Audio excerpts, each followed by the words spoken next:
يقول الله تبارك وتعالى: يا أيها الذين آمنوا لا تسألوا عن أشياء إن تبد لكم تسؤكم وإن تسألوا عنها حين ينزل القرآن تبد لكم عفى الله عنها والله غفور حليم. يا أيها الذين آمنوا لا تسألوا عن أشياء إن تبد لكم تسؤكم. الناس اللي بتركز في كل كبيرة وصغيرة، مين قال ومين عاد، طب قال كده ليه، وأكيد يقصد بكلامه ده حاجة تانية. عندهم مرض التفكير وتفصيص الأمور بدرجة مخيفة. الناس دي بجد بيتعبوا وبيعانوا لأنهم بيحاولوا يعرفوا اللي المفروض ما يعرفوهوش وبيهتموا باللي المفروض يهملوه.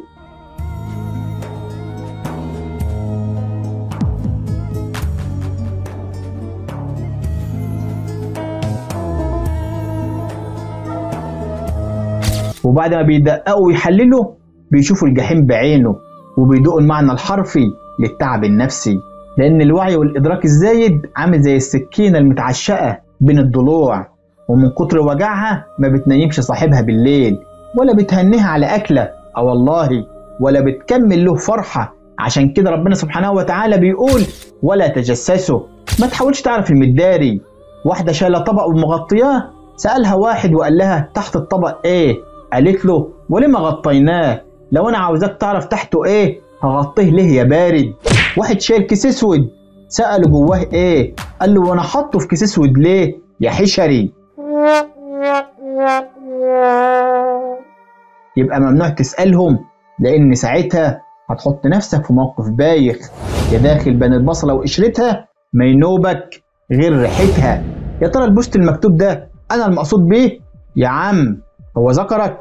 وجه لك كلام سيدنا عمر بن عبد العزيز خامس الخلفاء الراشدين وهو أمير للمؤمنين. دخل المسجد وما كانش فيه نور، فخبط في واحد فقال له: أأعمى أنت؟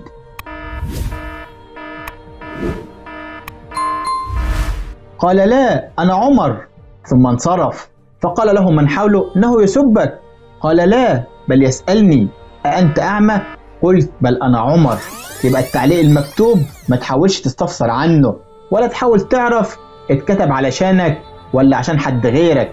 ما دام الحاجه ما اتقالتش قدامك صراحه يبقى ما تحاولش تقرا اللي بين السطور وتعمل فيها ناصح وتترجم الكلام على مزاجك. انا عارف ان الانسان الحساس بيبقى غصب عنه والكلمه والنظره بيأثروا فيه. والله بدعي لك ان ربنا يعينك ويقويك عشان تعرف تبسط الامور على نفسك وتهونها، لانك لو ما عملتش كده انت اللي هتتعب وهتتعقد. رزق ابو سالم قال لي زمان: من تدخل فيما لا يعنيه سمع ما لا يرضيه، ومن يعرف المزيد تداهمه الشيخوخة قبل الأوان.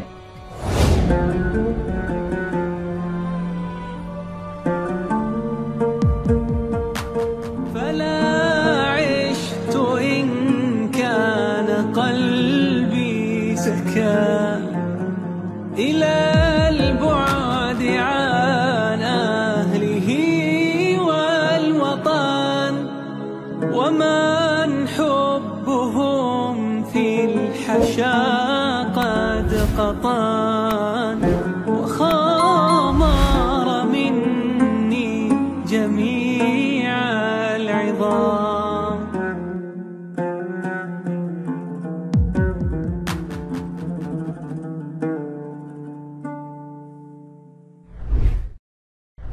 وما تشتريش اللي تقدر تستغنى عنه عشان ما يجيش عليك الوقت وتبيع اللي ما تقدرش تستغنى عنه. ويا ريت ما تنساش تطفي انوار البيت كلها قبل ما تنام، اهو منها سنه ومنها توفير في فاتوره الكهرباء. والبيت اللي يساعي الكل مستحيل ربنا سبحانه وتعالى يضيقها على اصحابه. اللؤم بتحوش النقم، واطعم غيرك فالكريم لا يضام. ولو ظهر لك باب شغل لحد يا ريت تساعده. الرسول قال: الله في عون العبد ما كان العبد في عون اخيه.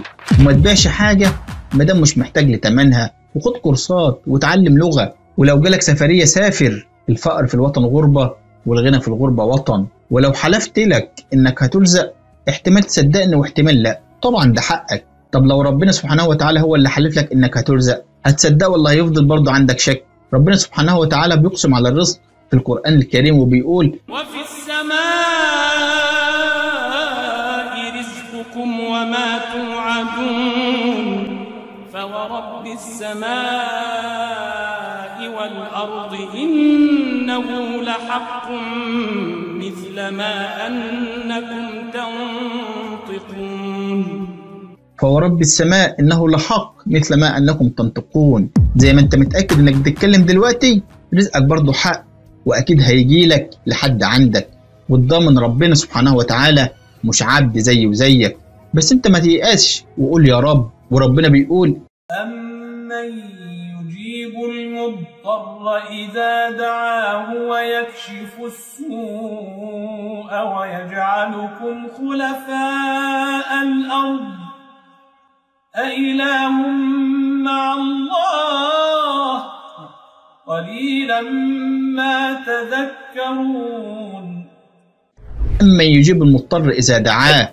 اللهم يا رب ارفع عنا الوباء والغلا، وانتقم من كل الحكام الظلمة وكل من أيدهم وعاونهم وفوضهم. حسبنا الله ونعم الوكيل، حسبنا الله ونعم الوكيل، حسبنا الله ونعم الوكيل. السلام عليكم.